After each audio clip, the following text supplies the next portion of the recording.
म्हणजे मला दोन प्रश्न छोटे. एक तर त्यातली जी पात्र आहेत त्यातलं कुहूचं जेन झीची भाषा ते ठीक आहे, ते मी समजू शकतो की ते तू लिहिणं. पण त्यातली जी नायिका म्हणजे विवेक जयवंतची जी बायको आहे उल्का, तिचे जे संवाद आहेत आणि त्याच्यामधून अशा मध्यमवर्गीय कुटुंबातल्या बाईचं, तर ते तुला कसं एवढं मांडता आलं?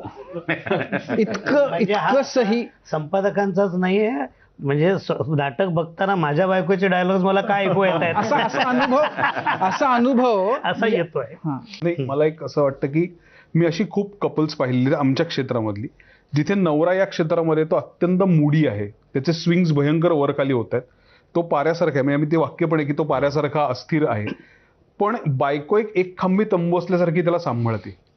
आणि तिचं असं म्हणणं आहे की तू हा रोल घेऊन याची तयारी करून याचे विचार अंमलात आणून अख्खं घर बदलून परत पुढच्या रोलला निघून जाशील. मग आम्ही ते सगळं कसं निस्तरायचंय? म्हणजे आम्ही नॅव्हिगेट तुझ्या मागणं होताना तू त्याची जबाबदारी घ्यायला पाहिजे की आम्ही तुझ्या विचारांवर आता चालणार आहोत.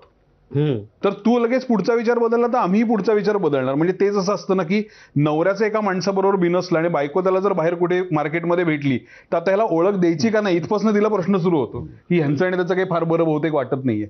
तर ते बायको हे असं एक पात्र आहे जिला त्याच्याबरोबर नॅव्हिगेट व्हायचा आता एक थ्रेशोल्ड आलाय. कारण 20 वर्ष झालीत लग्नाला, मूल एक 17-18 वर्षाचं झालेलं आहे आणि आता तिला असं झालंय की तुला एक काहीतरी नवीन फॅड, जसा ताप येतो तसं तुला फॅड आलंय की एक रोल आलाय, त्याची पुस्तकं घेतली, आता त्याचं वाचतो आणि मस्त वेगळा होतो. मी रोजच्या आयुष्य जगताना त्याचं काय करायचं? बिकॉज एक आपल्याकडे गैरसमज असा पण असतो की अन्याय हा फक्त एका जातीकडून दुसऱ्या जातीत होतो, असं नसतं.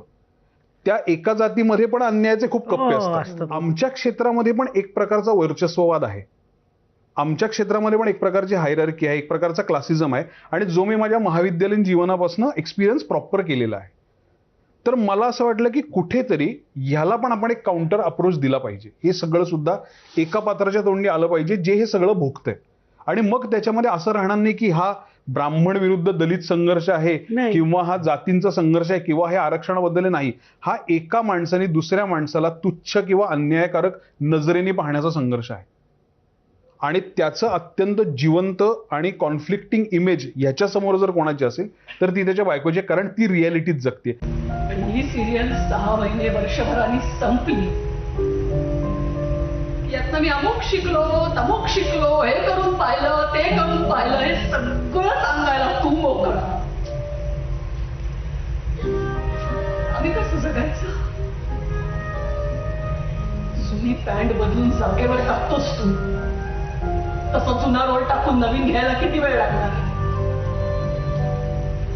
उचलायला आम्हाला लागतं. आणि हे सगळं जर असं सुरू राहणार असेल ना तर तुझ्या बाजून आम्हाला फरफटत देऊ नकोस, मी पाया पडते.